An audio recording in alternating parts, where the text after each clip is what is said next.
Hello, I'm Stelios. Welcome to the Inside the Sidelines. So today we have a European Cup winner, a Bolton legend who played in the Premier League over 100 games, Olympiacos legend as well. Welcome on, Stelios. It's good to get you on. Good to see you all. Thanks for the invitation. And let's get going. This is the one where everyone's been asking for. This one for many, many months, this one. So it's only why I've been pestering you to come on. Thank you. So, your football career, where did you start your football career? Did you start over in Greece? Yes, I started like your son, in the age of your son, and even younger.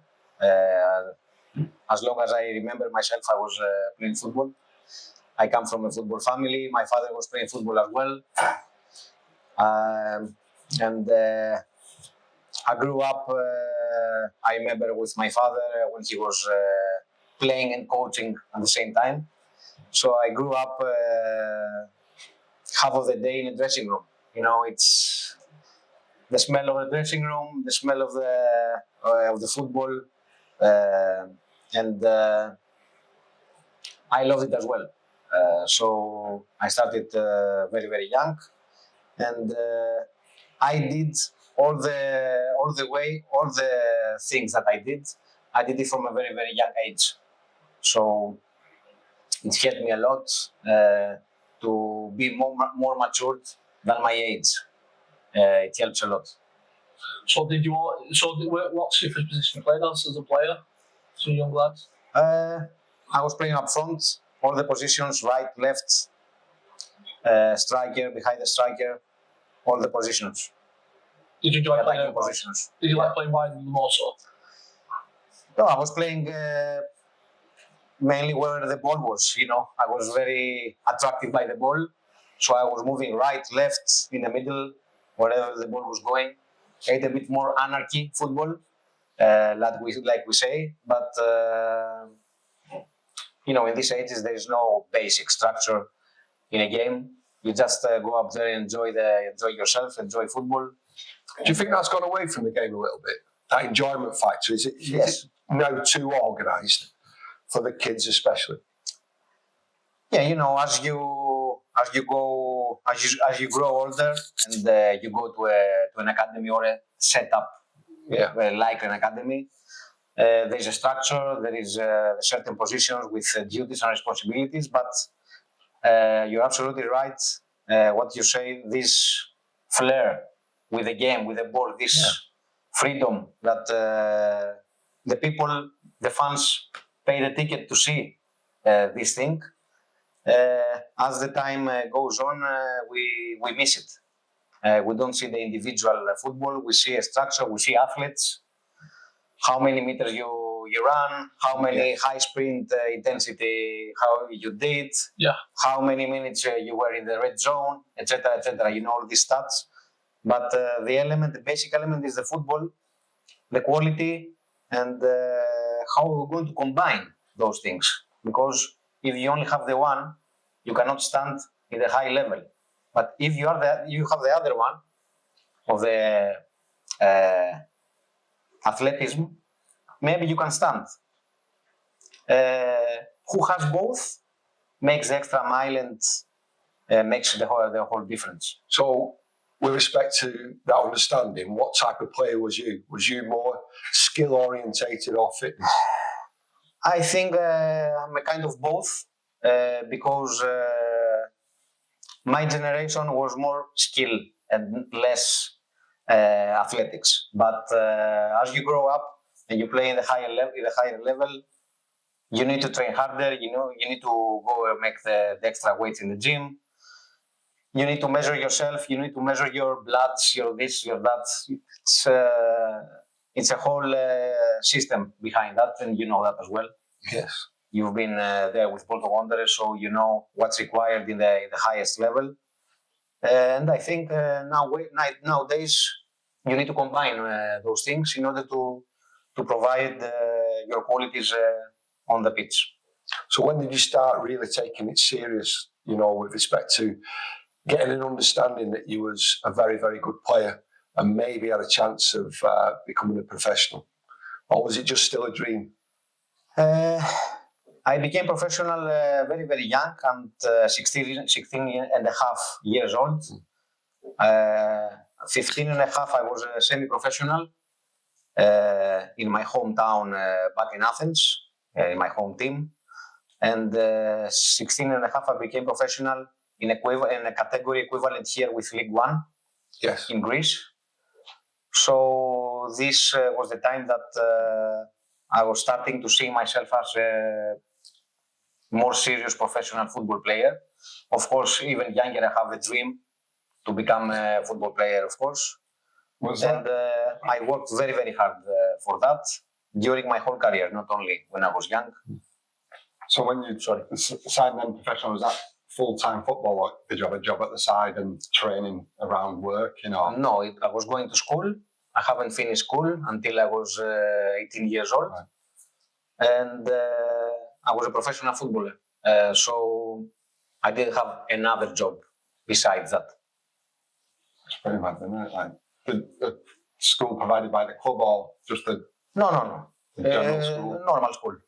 Right. It's not like here that you take the 2-year scholarships. Yeah. It doesn't work like that in Greece.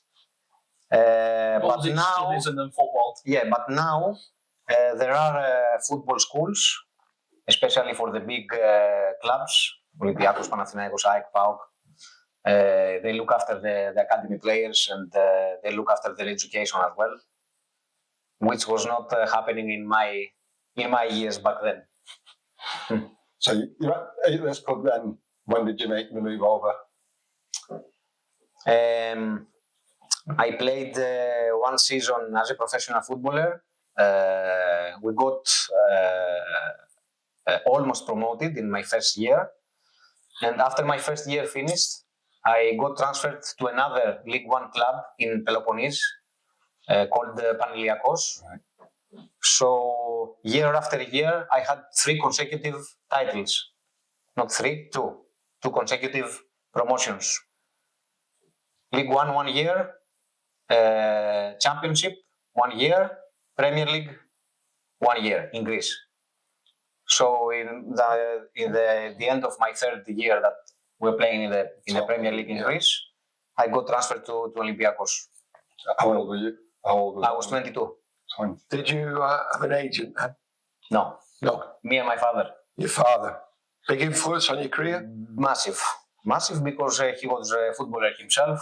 He was all the way by my side with guidance, with advice. Very, very strict, never happy. Which I think I didn't evaluate back then because I was a child. But now as I get older and you get more matured, you evaluate these moments, and you say that if my father was not like this with my character, maybe if I was a little bit softer, I wouldn't play. But with my character, he made me even stronger, to try harder, to become better, to work more, to improve day by day until I finish my career. It's a mentality that you have to carry on forever when you play. And do you have the same mentality with your children? I have the same mentality with my children, yes. Good. Not too good, not too bad. You need to manage balance. To balance. Yes, you need to balance. Yes. When you were at Olympiacos, they were the biggest team down there, weren't they? Were they up there with the Athens then? Yeah, in Greece it's Olympiakos, Panathinaikos, AEK, and PAOK. But the monopoly was Olympiakos and Panathinaikos in that era when I signed for Olympiakos. Because before that it was Panathinaikos that was dominating the league for many, many years. And the moment I signed, not because I signed, but I was lucky enough, the year that I signed, we won 7 years, 7 consecutive titles on the row. And we broke the record that it was held, I don't know how many years ago, from 6 consecutive titles. We broke the record and we made 7 consecutive titles. And after, in 2003, I came I signed for Bolton Wanderers. And was there a transfer fee involved in that? No, I was a free agent. Free agent. But Yeah. you know, you said 7 consecutive titles. Yes, You still got all the medals, all the memorabilia. I have. Yes. Good. Any outstanding memories from those 7 years? Many. Too many. Too many. I cannot forget our first ever title in the season 96-97. It was a very, very long-awaited title for the club, and the fans were very, very hungry for the title. Massive pressure, but if you play in this level, you get oxygen by the pressure. You get food. Your food is the pressure. Mm. You have to to change the pressure and to make it food in order to drive you all the way to the season. I will never forget our first season because it was the most difficult one to begin. And after when you begin and you gain momentum, the other big clubs, they say, come on, now we have a serious opponent. We need to regroup. We need to see how we're going to stop them. When you win the second title, you become even stronger. Your psychology goes very, very high. And after that, you make the third, the fourth, the fifth. It's like you're flying. That's some record, 7. And It's a habit, doesn't it? Well, to maintain that mentality, that winning mentality. It's a habit, but this is the most important thing that Keith said. It's the winning mentality that you build throughout your career, and you cannot teach someone winning mentality. You have to live it. You have to experience it, to transfer it. Yes. And it comes with time, with hard work, with good approach, positive approach, strong characters, personalities, and guys that have been there and done that in order to have influence in the dressing room. Because if you have in the dressing room a guy or 2 or 3 guys that don't believe, they make damage to the group. 100%. All the group has to be united in order to go for the title, for the championship, for the cup, for the Champions League, for national team, for everything. So, over those 7 seasons, then, who were the main characters in the changing room there? Who were the leaders? Who were the big names? I think for a Greek club, we have a lot of Greek players, right? Which, as the year passes on, becomes more rare. So it's like here, an English club, and have lots of English. So the mentality of the dressing room is like this. Yeah. They transfer what the club means to the other players. For example, in a big club, they transfer to the other players. For example, Man United, when Beckham, Giggs, Scholes, Gary Neville, and all these guys, they were transferring to the foreigners what Manchester United meant. So this is the galvanization, the galvanize in the dressing room. Did you have the same head coach for 7 seasons as well? No. We had several coaches, but in the beginning, the first 3 years, we had the coach. We had the same coach. But this is part of the job for the coaches as well. During that 7 years while he was being so successful, did you have any other opportunities to leave and go to Europe, Premier League, for example? No, I didn't have clubs from the Premier League. I had some interested clubs from Italy and one club from Spain that they wanted me. From Italy, it was Atalanta and Fiorentina, these 2 clubs. And from Spain, it was Zaragoza. Right. But they never came seriously to the club with a serious proposition. So I renewed 2 times my contract with Olympiacos. You asked me before about my moments, special moments. I cannot forget the Champions League, the first ever Champions League game that we played. We played at home against Porto. The capacity of Olympic Stadium was 70,000. It was 70,001 in the stadium, fully packed. We couldn't wait because the night before the game we go to the hotel for a sleepover. So the day before we made the training at the Olympic Stadium where the game is played, and I was watching the advertisement, the Champions League, the badges, and I was seeing the day before how the stadium is going to be the next day from my imagination. I say tomorrow, this is the thing. This is the moment that you play football for. This is the moment when you are like him, you are dreaming. And that time had come. So it was a great game. I scored a fantastic goal against Porto. It was voted the goal of the season in the Champions League that year. A nice volley. What year was that? We won. Sorry? What year was that? 1997. 97. September 17th. Was your dad in the stadium? My dad in the stadium, and at last he laughed. You know, Did he laugh? He laughed. Did he give you a bit of praise? Did he So well done. Yes, yes. When we got back at home, yes, he gave me a praise. I think it was the first praise that I got from my. Did he from my still dad. tell you what you should do better? Yes, Yes. yes. You found out because this is his character. He told me you were great, you played well. Okay, the goal was good, but in that situation you should have done this. In that situation, and he was right. Right. He was right, Yes. and I knew that he was right. And you need to accept. And how old was you then? This 22, 22, yeah. and this is how you get better. Not only football, in life as well.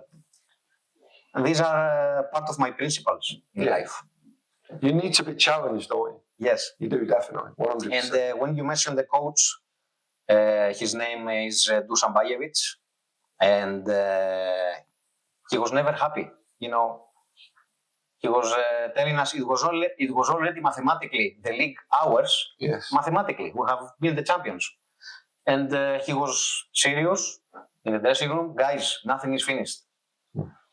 But coach, we are mathematically champions. Yeah. No. You never know. Maybe something happens. Maybe with something happens with our identities that you give to the referee, and we get points deduction and this and that. You never know. We need to win every single game until the end. So this is a good mentality that you have to take on board. So how did you find the step up from obviously league football to the Champions League? Is there a big difference? It is, yes. What, in the tempo, skill level? In everything. Everything. Everything. What teams did you play against then? Like some of the better teams in terms of that? We played 3 times Manchester United. We played Porto. We played Leverkusen. We played Real Madrid. We played big teams. If you don't rise your game, and if you don't apply yourself, even when the ball goes for a throw-in, You're in trouble. You're in trouble if you're not focused 100%. Yeah. This is the small details that make the difference in the highest level. And when you played in the Champions League, did your tactics change? You know, the DNA of Olympiacos is more or less the same. Wherever you play, you need to win because it's a big club. Yeah. And even if we played Real Madrid or Man United, we're playing to win. So the tactics didn't change a lot. Of course, we need to focus when we made the pre-game analysis the day before or the week before to focus with strengths and weaknesses of the opposition, of course, like everyone. But back then it was, video, play, stop, Stop. Yeah. play, stop. It was not like today that you have the clips from the video guys. In 5 minutes you see everything. Yeah. Back then you need to stay for 1 hour to see the whole game in a video, stop, back, record, fast forward, and like this. It's different generation, but it still worked. You need to spot the strengths and the weaknesses in order to exploit them. So when you was playing in Europe, obviously in the Champions League, who was the best fullback that you came up against when you was playing wide? Roberto Carlos, Real Madrid. Was Ronaldo in that team, R9 player? No. Who It was Raúl, Morientes, Raúl. my friend Fernando Hierro, Yeah, no. Nicolas Anelka. He was playing for Madrid them days. Was Zidane not there then? Zidane, no. We played Zidane against Juventus. He was playing. Management would have been in there. He was playing to Juventus. He was at his best, wasn't he, at Juventus? He was great. He was incredible. We played Juventus as well in the Champions League, and we were moments away to qualify for the semi-final. And Antonio Conte scored against us in Athens. We Did he have any hair then? He had, yes. But it was the start. It was the start disaster for his hair. He's doing well now, though. So yes, we lost. We had lost 2-1 in Turin away, and we were winning 1-0 until the final stages of the game. And Antonio Conte scored the equalizer to knock us out of the semi-final. You were Del Piero playing then, weren't you, as well? Del Piero, yes. Inzaghi, Del Piero, Inzaghi, Buffon in goal. Davids. Very fun, yeah. Some players there, aren't there? Edgar Davids. Zembra Played for Barnet, didn't he? Yes. He did it then, but He did. He managed Barnet. No water packet shirt, I don't know. went and play a manager role or something, didn't he? So obviously, when that cycle finished with Olympiacos, and you got a free transfer to Bolton. Yeah. And did Big Sam contact you directly? Yes. Yes. It was my last season, which was my best season as well in Olympiacos. I was voted Player of the Year for Olympiacos, Player of the Year for the league, top scorer for the league, top scorer for Olympiacos. And I knew that from my agent that it was a scout from the club here, but he was watching me in the games home and away. Mm. So I knew about the interest since January, February. And, to be honest, for me, it was an extra motivation to give even more, to show more of my abilities and impress him and make my dream come true to play in the best league in the world. And how did the supporters at Olympiacos deal with you leaving? Yes, that's a long story. I had a discussion with the president and the owner of Olympiacos about renewing one more time my contract with the club. But he understood my ambition to live my dream, to come and play in the Premier League, which is a dream for every player in the world, to play in the Premier League, the best league in the world. And I wanted to see if I would be capable of playing in that stage. So the fans, they were very, very sad watching me leaving the club after 7 years, but from the one hand, but from the other hand, they were wishing me luck for my new start and my new club. Of course, I got the stick from the press and some of the fans that where are you going? Who are they? Who is Bolton? We don't know Bolton. Where is that? And questions like this that we saw in the Big Sam's documentary when he was explaining that he put Bolton in the map, and he's spot on that. Absolutely right, because football puts cities, towns that nobody knows in the map because of football and the exposure of football. So, How did you find it when you started, obviously, your journey with Bolton, integrating into a different culture and the different changing rooms? it was very, very challenging, but the club helped me very, very much with this.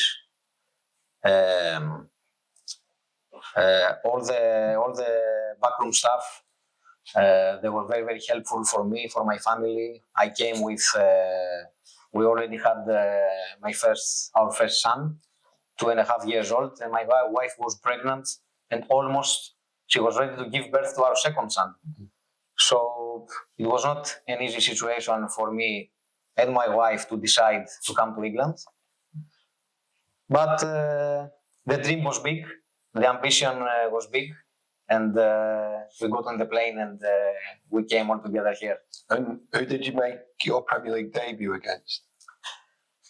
We played against Man United, and I have, it's the same day that Cristiano played like as a sub. Nick Young's first game, was that, wasn't it? 2003, Yes. yeah. 2003 At Old Trafford. at Old Trafford, yeah. A very, very hard game to play. We lost. But it was my debut. I will remember it with a positive sign, not a negative. Of course, we lost, but it was the beginning of an era that I will never forget, because it was after a fantastic 5 years with me with the club, and I think we did really well. And how did you find the intensity of the Premier League in comparison to the league that you just come from? The intensity, if you don't get used to it ASAP, you're out. Yeah. Simple as that. Did you In find the it beginning, different? some it is different. Yeah. The physicality is there, you know, the speed is there, the speed of thinking and executing is there. If you don't train them in the training, you cannot follow the rhythm of the game. So the sooner you do it, the sooner you put yourself under all these values and principles of the game, the better for you, and the sooner that you play in the first 11. That's why we see different cultures, different type of players coming in the Premier League and not be able to adjust quickly or to adjust at all, and they cannot make it. But if you apply yourself, if you see what's required and you train hard and you put it in a training, I think you have the possibility to play. And Big Sam as a manager, where would you place him with respect to, you know, the era that he was managing in the Premier League? Should he have been given an opportunity at a bigger club, a top 4 club maybe, for example? I think he made a difference in the league with the things that he was doing, with the backroom staff, with the mentality, with the approach that we had. For example, we had ice baths when at the same time Man United and Quinto Fortune that had came to the club from Man United, they didn't even know what ice baths were back in 2003-04. So all these things, not only this, nutrition, psychologists, motivational speeches, group therapies, team bonding, outside football, rest days, extra rest days, trips to another country. All this innovation played very, very big parts for the success of the club. But in the end of the day, it's the recruitment. He had very, very good players, to be honest. If you see the squad that we had, every player was international number 1 player of his country back then. And nothing in football is a coincidence, you know. You get what you pay for or what you bring in the dressing room. This is what you get. And Big Sam, he was ahead of his time. And of course, he would deserve to be a coach of a very, very big club. He had nothing to be jealous about from the other managers. He has all the knowledge, has the passion, he has a vision. Why not? What was the first conversation like with him? How did he sell the dream to you to play for Bolton Wanderers? Did he just ring you up? Did he come over on the jet over there like he does? He had came, but we haven't spoken back then. He had came to a big derby. We played IK Athens, but it was very, very hostile atmosphere.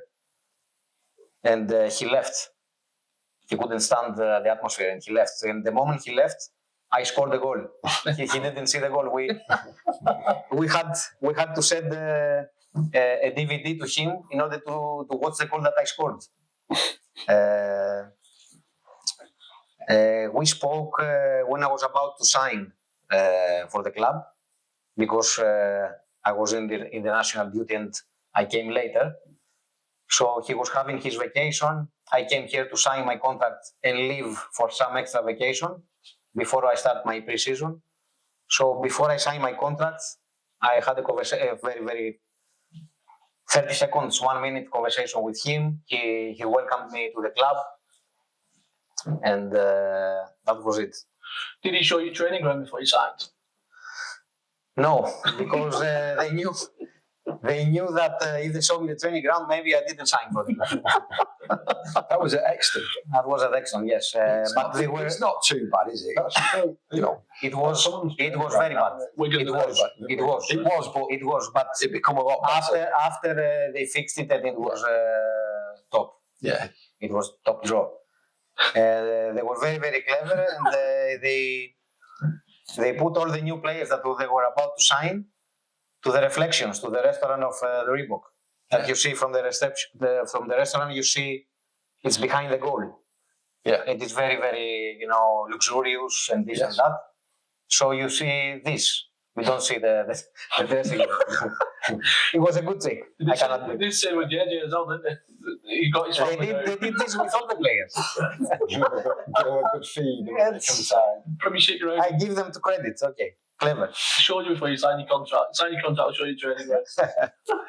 So playing for Bolton, like in your era when you signed, he was signing all the older players as well. When he signed, did he sign Giannakopoulos then? Did Hero come in then? He had already been. Yuri was already here. Yeah. JJ was already here, and Ivan Campo was already here. Yeah. So them three players played a big role for me to sign for the club. Because if you go to a club that nobody knows, in Greece, for example, Yes. and we're saying I'm going to sign for Bolton Wanderers, right? They say we play in the Champions League. Who are they? But when you tell them that in this club it's JJ Okocha, Yuri Djorkaeff, and Ivan Campo, they say, oh, they must be good. Big names on it then as well. They must be good. So it's they sell the club. Yes, I mean, every manager's job is to sell the club, isn't it? I mean, within that squad of players and the time that you spent at Bolton, who was the best pound for pound sort of player that you thought he's got to be the best player I played with, like, out of the Bolton squad? If you could choose one. Only one.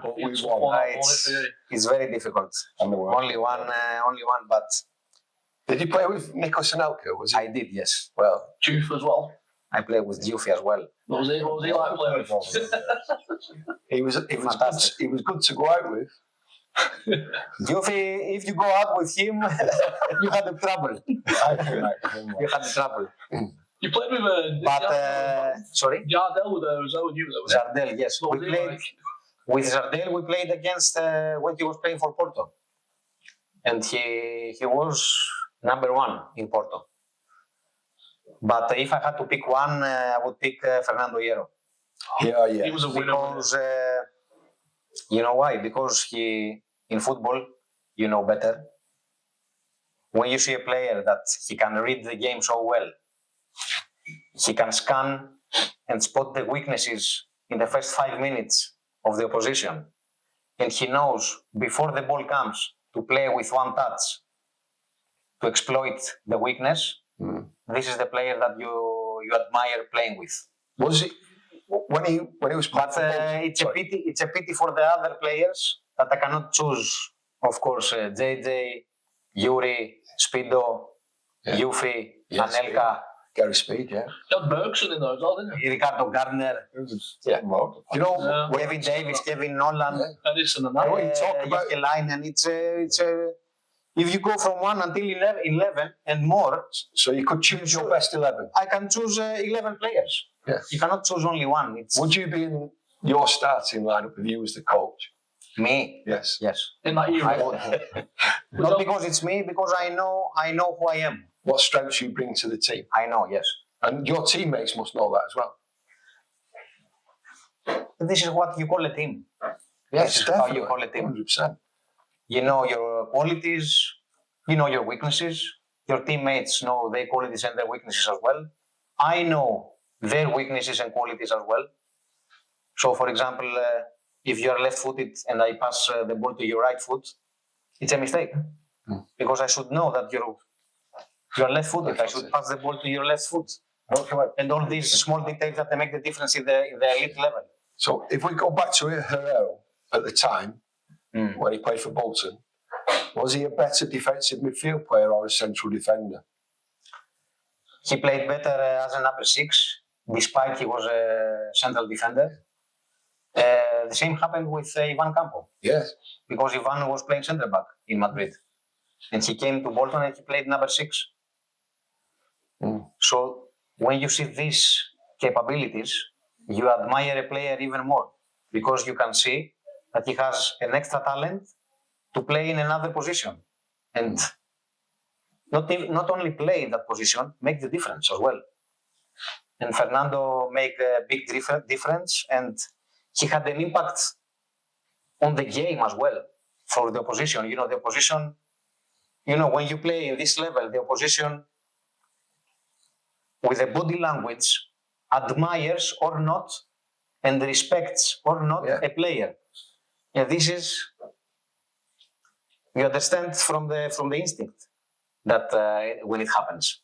And when you get the respect from the opposition, which is fear as well, in parentheses, you almost win a game. When you have this kind of players for your team. And this was Fernando Hierro. You had a lot of winners in there, though, didn't you? So, experience. It's the winning mentality that we were talking about before. Experience. You have a great manager as well, who's a winner. Great manager, great dressing room atmosphere, fantastic, very, very positive, always positive.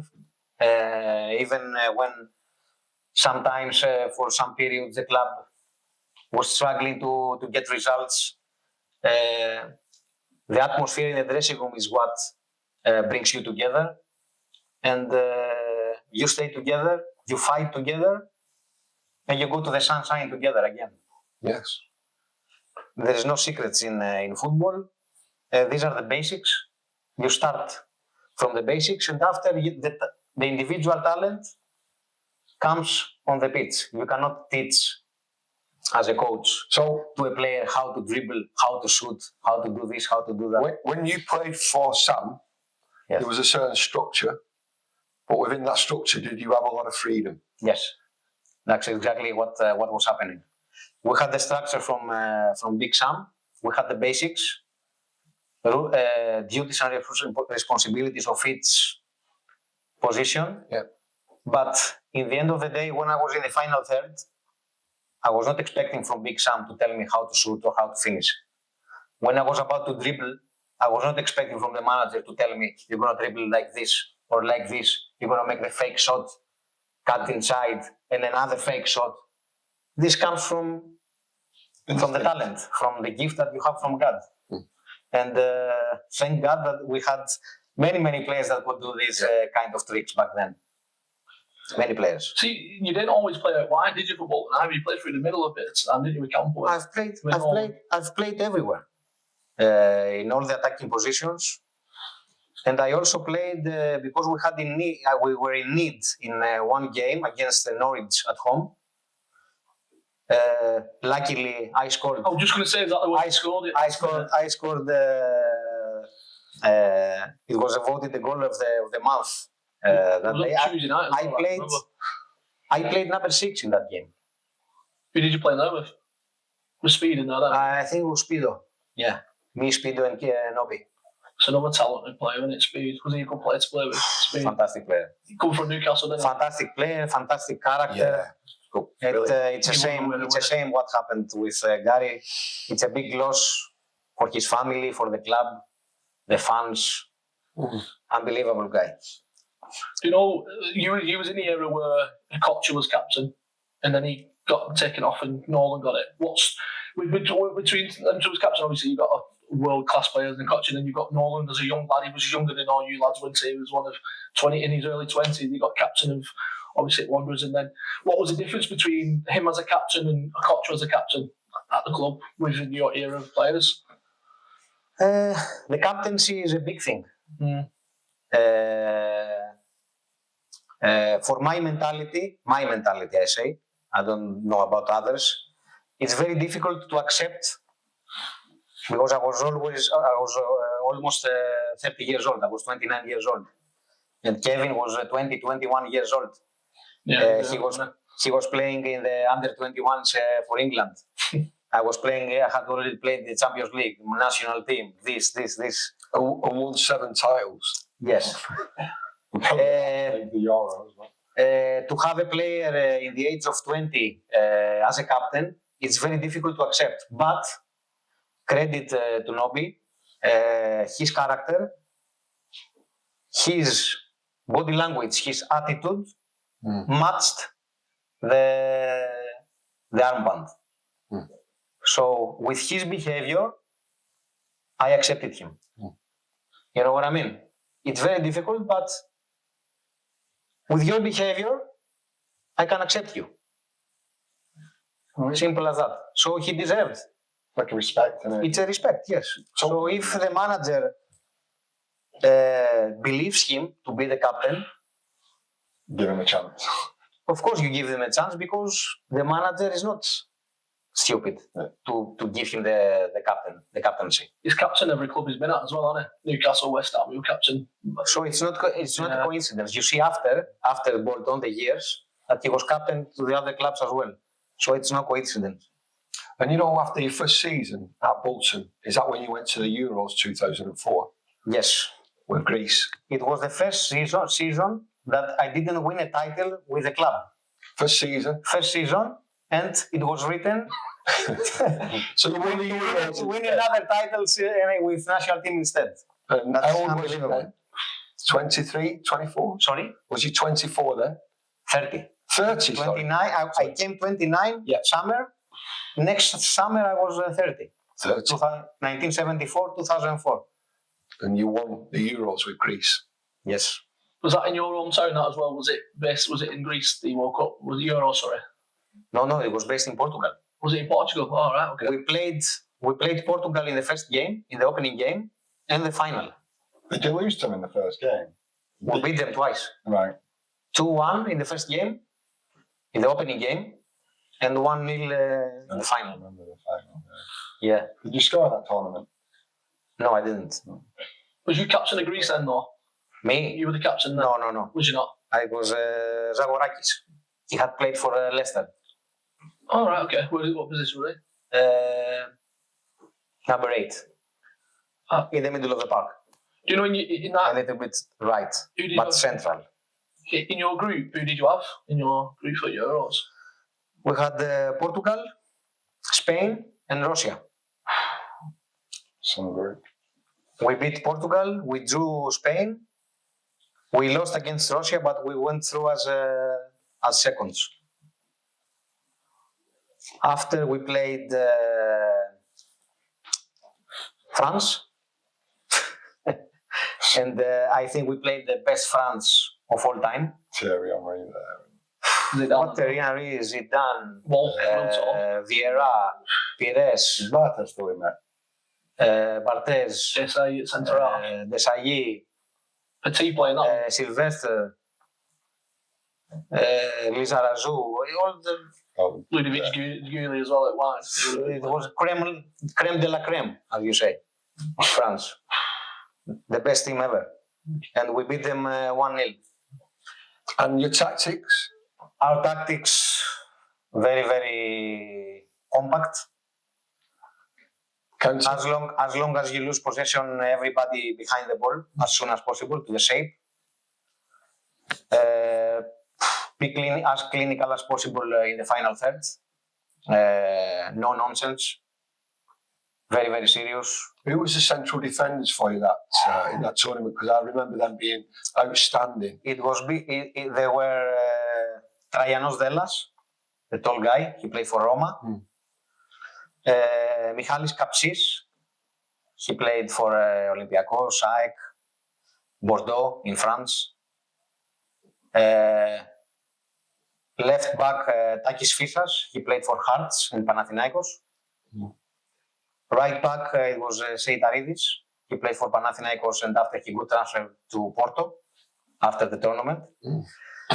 And the funny thing with Seitaridis is that after the first game that we beat Portugal and he played against Ronaldo and Figo, he was outstanding. And after the game, he had already signed for Porto. Just after the game. And a day after, Real Madrid came to sign him. And he had already signed for Porto. And Real Madrid told him, okay, sign for us. You're going to get punished. You're going to get punished with penalty, with money and this and that. Yeah. We will pay everything, Real Madrid told him. And after 6 months, you will play for Madrid. And he said no. Wow. He honored the signature that he gave to Porto, and he played for Porto. These were the back four with Nicopolidis as a goal. You were on the grey, wasn't you? Like, did he have grey on the keeper? Like, was there grey? Sorry? Did he have grey on the goalkeeper? Grey hair. Yeah, grey hair, didn't he? Yeah, I remember. Yeah, he was good. He was a good keeper. No, all the players had a great tournament because if you don't have all the 11 players, especially when you play for Greece, if not all the 11 don't play well, you have no chance. What's it like playing against Portugal? And Portugal, as I said with France, Portugal was the same. It was Figo, Rui Costa, Pauleta. A young Cristiano.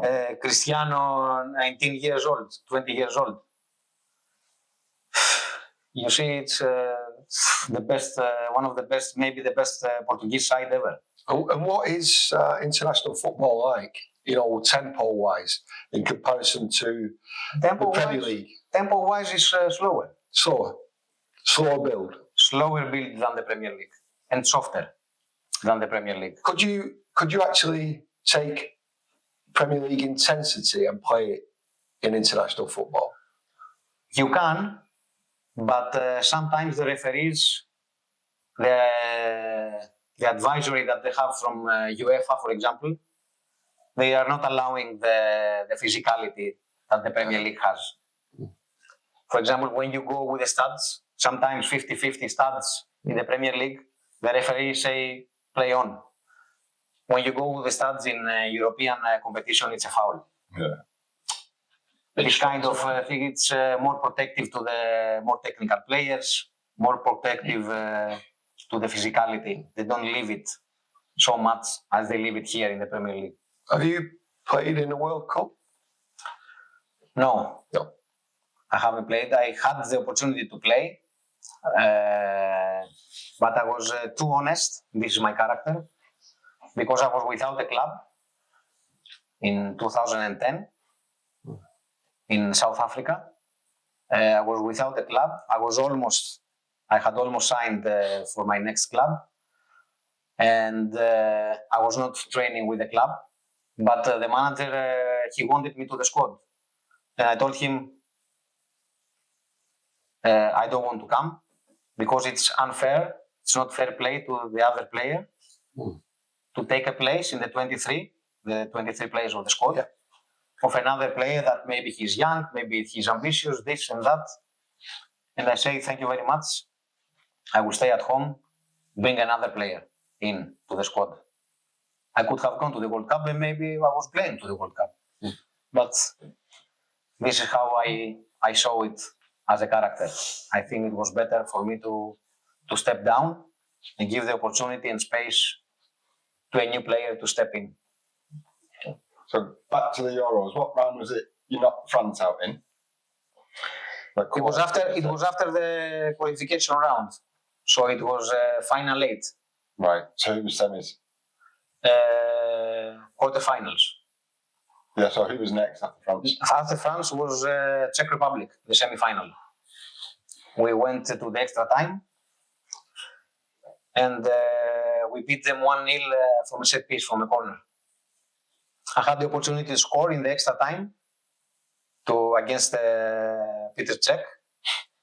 I had a header just over his body, but finally, in the last moment, he took it out. So eventually, we scored from the set piece, and we went to the final. What was that feeling like then? Obviously, filled up to the final. You got Portugal in Portugal. Host as well, in their own backyard. Don't misunderstand me, but when we went through and finally got to the final, I was 100% sure that it's ours. It was that momentum that we have built as a team, as a dressing room, that even if we played a World 11, we would beat them. Invincible. Invincible, yeah. The momentum was great. We believed so much to ourselves. The morale was so high that nobody could break us. And we could see when the final started, if you see the highlights, we walk, here is the trophy, we walking from a tunnel, we are right, the Portugal is left. And as we're passing the trophy, I'm watching the trophy, and I say, in 90 minutes, you are mine. Inside my head. This was the belief that we had. But all of us. And we had 20,000 mad Greeks. Plus one. And we were feeling that we were playing in Athens, not in Lisbon. What about the celebration in Athens afterwards? That was crazy. That was absolutely crazy. Even for us, that we are used to these exaggerating things and celebrations, because we are passionate. We show our feelings and this and that. The moment we touched down with the aircraft, the aeroplane, there were two firefighters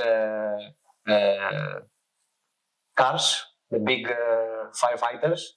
They were with the waters to welcome the aeroplane with the waters, like a fountain. Yeah. But a normal trip that you go from the airport to the Panathinaik Stadium, the ancient Olympic Stadium with the marbles, in Athens. The national stadium. Yeah. This from the airport is 45-50 minutes. We made 4 hours with a bus. 4 hours. Wow. 4 hours, helicopters all around, filming, all the people out, tourists, Greeks, foreigners, everybody out, millions of people. Unbelievable reception. At the stadium, it was fully packed 5-6 hours before we touched down. Class, yeah. It was unbelievable moments that we will cherish forever. It was like living a dream. I cannot express with words. You know what was great about that? I remember when you won it, I just remember your lads being in the Bolton top. And when you win that... That's in the semi-final. Oh, was that the semi-final?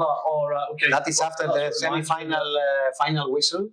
Right, okay. All the family and friends, they went in, because we've gone to the final to celebrate for the final. And it was my son with, not this shirt, the previous one. Yeah, the other one, yeah. The total white. So that Demetrius, that one?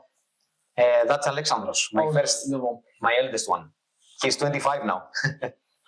I remember. I thought that was the final because that's what I remember from you winning that. I just remember that picture because he had the Bolton top on, so I'll always remember it because I thought it was that one. But from that moment, I got the stick from all the Olympiacos fans because my son was wearing a Bolton shirt instead of Olympiacos one. You were a Bolton player at the time, though. I was a Bolton player, yes, but One of them, innit? right. So, what about European nights at Bolton? Do you remember playing St Petersburg at home when it was bouncing down the rain? What a long pitch. I remember, yes. What was that like? Yeah. It was a special game because the conditions were terrible. It was very sticky. The pitch was not. I'm sure they just pulled it. Just massive puddles everywhere. Yeah, it was. It shouldn't be allowed for the game to be played, but we played.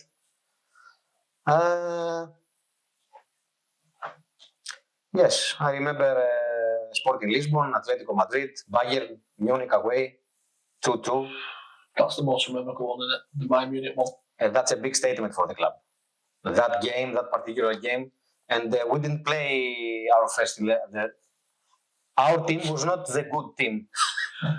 Gary Mexon didn't play the first 11 that we usually play because he was saving the good players for the Premier League. Yeah. And we went to play to a village. And we were playing Real Madrid, Bayern Munich. You played Wigan, it was Wigan, wasn't it? Was it the next game of Wigan away, wasn't it? So I don't remember what was the next game, but I remember the approach. And for me, it's the biggest night of the club in the modern history. That game to play Bayern Munich away. You draw the game against Bayern Munich, and Bayern Munich plays with all the big names. This is a statement with capital letters. So did you go and play for Phil Brown at Hull after you left Bolton? After I left, yes. I played only for a while. It didn't work out for me and the club. Was that in the Premier League as well? Premier League, yes. Premier League. Phil wanted me a little bit earlier. I was waiting for something else. Did you have any other offers? I was waiting for something else. I don't want to say details. And I went after to Phil, and he didn't take it so warm because he was waiting for me to answer. He was waiting, and answer. My answer came very, very late, which is my fault. And eventually it didn't work. In football, it's normal. Some things work, some don't. And I took the decision to go back to Greece, which was a very, very bad decision for me, football-wise. I had the opportunity to continue in England in the Championship, that with clubs that they wanted me to go up, and they did go up. They wanted me to help them to go up, but I prefer to go to the Greek league to play for Larissa. And I played for only 1 year. I found some difficulties with some injuries, which were not for my caliber as a player. I never had injuries, and suddenly I had injuries that I didn't know before.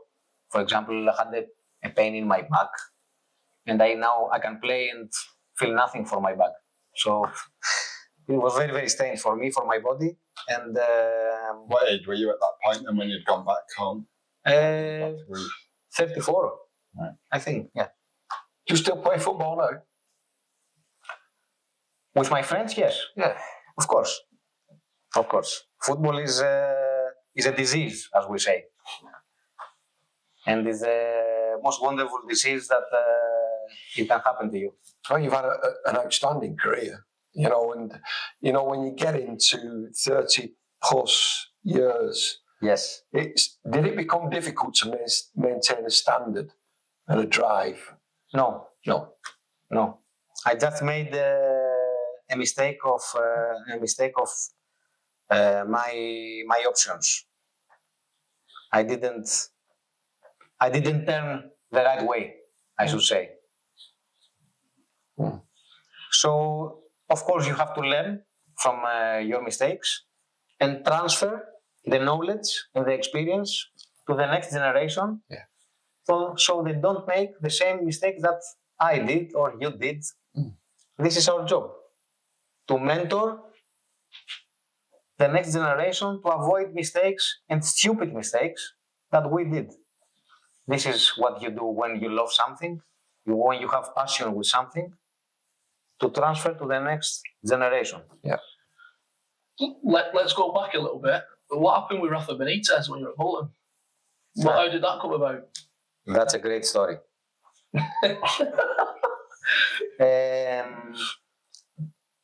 Obviously, I was having a very, very good time with the club. I was scoring goals. I was getting voted as an MVP and this and that every week. So to attract the big clubs, it's natural because you play in the Premier League week in, week out. You play with the big ones. They see you, they evaluate you. You play against them. You sign, and they want you. So Liverpool wanted me just after the 2005 Champions League final, and I get a call from an agent. It was without a number. It was no caller ID. I was hesitant. Answer, no answer. I said, let's answer. It was an agent. I had just finished training, and he asked me if I wanted to play for Liverpool. I say, who is this? Is this a joke or who are you? He told me his name, and he told me that he's calling on behalf of Rafa Benitez. And he asked me, am I allowed to give your number to Rafa? I say, yes, why not? So in the late afternoon, 6, 7 o'clock, I got a call from, it was Rafa Benitez. I immediately recognized the voice. So, and the accent, but like mine. So I immediately recognized it was him. He told me that he wanted me to sign for the club. They had a player called Nunes. Yeah. He told me that Nunes is leaving. You are coming. And I was over the moon, you know. Of course, Bolton is a big club, but when you play for Bolton, no disrespect, and a club like Liverpool comes to sign you, it's a privilege, it's an honor. And I say, okay. So he told me, your only job, your only obligation is this. Don't get injured in the training. Because I want you fit to come and play. I say, okay. I will not get injured.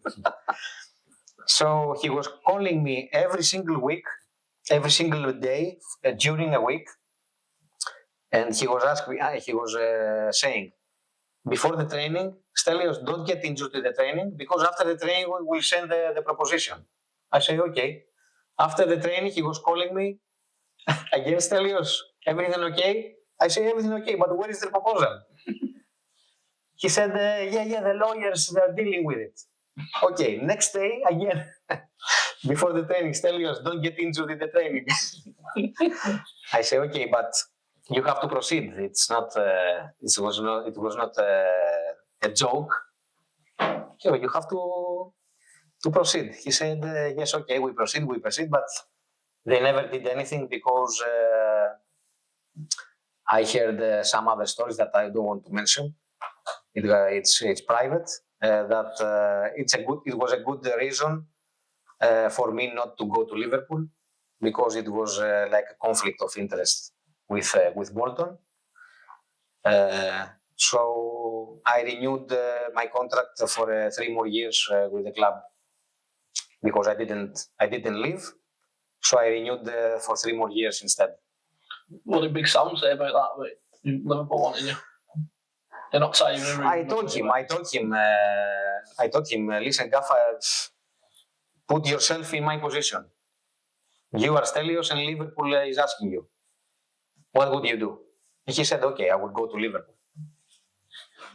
So leave me to go. And he told me it's not so easy. You have only 2 million buyout, and when we get 2 million, we will not find another Stelios. So it's not easy for us to leave you with 2 million. So okay, I renew my contract with a very better terms, obviously. And I remember a story how I renewed my contract. We were playing West Ham away Saturday. Let's say today is Friday. I go to the training, and the gaffer said, "Stelios, come to my office. I want you." I go to his office. He locks the door. He puts the key in the pocket. He says, "If you don't renew the contract, you're not going out for training." What do I sign? So I told him, "But I have to call my agent." No agents. Me and you. That's class, that. Me and you. So I remember we agreed terms because he was the manager. He had the budget as well. Yes. He was managing the budget as well. Yeah, he did, didn't he? So we agreed terms. He wanted to give me 2 years. I insisted I wanted 3 years. He was saying 2, I was saying 3. I signed for 3. How long did that take then until you unlocked the door? 10 minutes. And the training has already started, obviously. You get a fine for being late then? No, of course, because I was with the gaffer. And we went out, and he announced everyone that I had renewed my contract for 3 more years. So it was a big applause and flapping. You know, what about Good memories. when Millennium Cup final? What about that with the double touch at penalty, Zenden? What was it like? The Millennium. I think nobody noticed that day that it was a 2-touch penalty. After they told us that it happened, but when it was hot, nobody watched and nobody listened that it was a 2-touch penalty. It was not meant to be.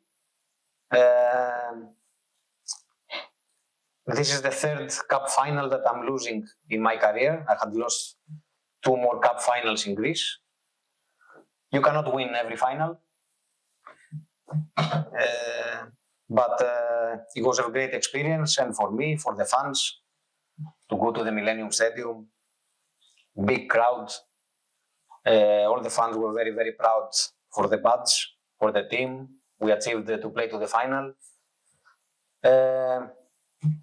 Every final is 50-50, and Middlesbrough was a good side as well. They had Zenden, they had Zuninho, they had who else they had? That Job was on, and he scored as well. Job, yes. That squad. They had a good team. I think we were a better team, but we were very, very nervous on that game. It was a big pressure. Of course, we need to handle the pressure. That's our job. But I think we didn't handle the pressure. We didn't convert the pressure to energy, positive energy to express and show our talents in that game. Okay. Who's the best teammate with respect to character-wise, that you've had in your career? Speedo, yeah. Just top lad. Great guy. And he was sitting like you, next to me. I remember when I came back from the Euros, he made me this. Speedo. And I say, Speedo, please, don't do this to me. I should do this to you. He said, no, my friend. From now on, you are a legend, he told me.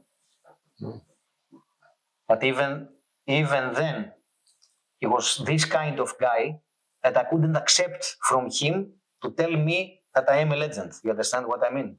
Yeah, definitely, 100%. Because I was watching into his eyes, as I'm doing with yours, and I was saying that you are the legend, not me. And he told me, no, you won the Euros. Yeah. You're a great guy. Who's the funniest then? Funniest, Yuffie. Jewfish. Funny or crazy? All together. All together. Funny, crazy, Talented. loud. What was he like at training? Did he train like you train? He gave training a different dimension. Yuffie. And believe me, you need this type of players in the dressing room. Because they give the flavor. When everything is flat, you have a player like him waking everybody up. And, and how did Sam treat him as a character? Very clever. Very clever. Very clever. That's why I make hats off to Sam, because he knew everybody and everybody's secret buttons. Yes. Yeah. And he was pressing them. Yeah.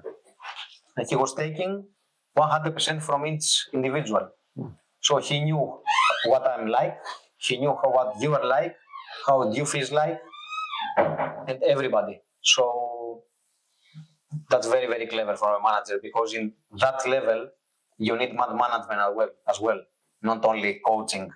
Everybody can put cones and hurdles and this and that on a training pitch and say, okay, we do this drill, that drill. That's not coaching. You have to coach. You have to coach the character as well. Yeah. Well, that's managing, though, isn't it? Managing, yes. That's managing. So, Managing, yes. I say, I think. Like that's why you are a manager. Yeah. Because you manage the whole situation. It's not only football. What was it like playing under Gary Megson at Bolton? Hard. It's completely different to Big Sam, innit? It was a bit more like Very different. I think personally, me, when you've had a manager like Sam, and you've been so successful, Yes. and he's created that identity, he's created that, we, not me, mentality in that change rooms, and then there's a change of manager. It's very, very difficult because you've been trained by Big Sam mentally as well, haven't you? And then for another manager to come in and maybe change it slightly. Yeah. There's some big characters in the change rooms as well. It can be very difficult. I don't want to say details because I will say things that I don't want. Yeah. The only thing I can say that Big Sam raised the bar. Yeah. And it was too high for the others. Yeah, it would have been nice being the next manager to go in after Big Sam. Yeah. But I don't want to speak about details because it's not in my character to do that. And it's not good to say because anyway, it's not fair play. But Big Sam, he had raised the bar. And for all the successors, it would be difficult to maintain that level of coaching on and off the pitch for the club in general. And there were some big characters in that change rooms as well, wasn't there? Yes. Big characters. The big characters, what do they want from the manager? Well, they want direction, they want trust. And another with T. With T, it starts with T. The letter T. Trust and truth. Truth, yeah. Truth. If you don't tell the truth, only this I can say. If you don't tell the truth to the big names and the big characters, you are finished. Yeah. Because we understand from the first 5 seconds if you tell the truth. Yeah. If you are experienced and you are experienced, you can tell exactly when the other is real with you or is hiding and telling other things but the truth. So that was the situation. What was the best stadium you played in then? You pretty much played in them all, haven't you, probably, so. The best stadium? Yeah. Of course, the Bernabeu. We played 3 times with Olympiacos against Real Madrid. And all the stadiums here, they are special in England. Fun, I imagine. You know, when you play in the Premier League, sometimes I was looking to the badge I was playing, and I was looking to the badge here to realize where I'm playing. So you've not been focusing on ball? No, sometimes when the ball was for a throw in or for a corner or it was a pause for an injury or whatever, I was watching to the stands. I was watching Old Trafford's, you know, Stamford Bridge, Liverpool, Anfield, and all these stadiums. And I say, where I'm playing. So what's the best atmosphere? My dream came true. And this, I was motivating myself. There was a bit of motivation in the moment, then, Motivation, yeah. Use that motivation to play. I use this motivation as a fuel to. Is that the best atmosphere in England, Liverpool? You know, before the game, especially. Before the game, especially, it's fantastic. Yeah. Because of the anthem. Yeah. It's something else. Is it all Of course, all the other stadiums are fantastic, but that atmosphere that the Liverpool fans create, even if you don't like football, if you don't like Liverpool or this or that, Yeah, the atmosphere. you have to respect this. Yeah, It's super. unbelievable. All the other fans, if you see the Champions League, the other fans of the opposition, they are filming, they are singing, they are doing the same because it's coming out naturally. Did you ever play against Maldini? Maldini, no. No. No, because when we played Juventus, he was playing for Milan. What was it like? And we didn't play Italy as well. We never played Italy when I was playing. Have you ever played against any of the Milans at the San Siro? Sorry? Did you ever play at the San Siro? San Siro, we played Inter in a friendly game. Right. And Inter with Ronaldo Fenomeno and this Inter. Have you played at New Camp as well? No. We didn't play in New Camp. We've gone to play Espanyol, which is in Barcelona. Yeah. It's the other team of Barcelona. And next day we went to watch Barcelona Parma. It was a friendly game. So I have only visited once back then. But I have never played in Camp Nou. I wish, because I love Barcelona. Completed football nearly in the match stadiums you played in. Huh? Nearly completed them all if you'd have played at New Camp, yeah. Yeah. Large there. Yeah. What's it like to hear that Champions League anthem first time in Champions League? Oh, What's that like? another goosebumps moment. It's still there, everyone but Alex listens to that. doesn't So he? even my phones, they are ringing with the Champions League anthem. Mad. Some It's, happens. Not many people can say they've witnessed that, can they, really? it's like I said before, I was watching where I'm playing. Even in the Champions League, you are watching, you have the ball here. Oh, it's special to remain humble as well. It's very, Thankful. it's very special. It's always good to stay humble. Because in the end of the day, the lights will switch off. The dust will go down. And what remains? The truth. The truth. And the truth is that all of us, we are human beings. It doesn't matter if I have played, where I have played, or what I have seen, or what I have done. It matters what we have in here. What values we carry from our families, from the homes that we are raised. Doesn't matter the country that we are coming from. The values are everywhere the same for me. And if you have values, you get the respect. You give respect, you take respect, and you go on with your life. Simple as that, isn't it? I think. Simple. Right? Anything else, Alex? I think. Good that. Really enjoyed that. Those Yeah, it was an absolute pleasure meeting you. Oh, yeah. The pleasure was mine. Absolute superb. Appreciate that. Very pleased to meet you in person. Superb. Thank you. always a pleasure. Thank you. Thank you very much. Thank you. Thank you, guys. Cheers.